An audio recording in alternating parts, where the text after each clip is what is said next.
অনিয়ম দুর্নীতি বন্ধ সহ ৪ দফা দাবিতে চাঁপাইনবাবগঞ্জের সোনা মসজিদ স্থলবন্দর দিয়ে অনির্দিষ্টকালের জন্য পণ্য আমদানি রপ্তানি বন্ধ রেখেছেন ব্যবসায়ীরা। ফলে সকাল থেকে বন্দরটিতে বন্ধ হয়ে যায় আমদানি রপ্তানি কাজ।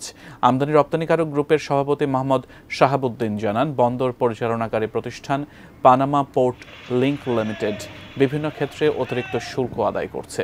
এছাড়া নিয়মের বাইরে ওয়্যারহাউস ভাড়া, নিরাপত্তার অভাব সহ বিভিন্ন অনিয়ম দুর্নীতির কারণে ক্ষতিগ্রস্ত হচ্ছেন তারা।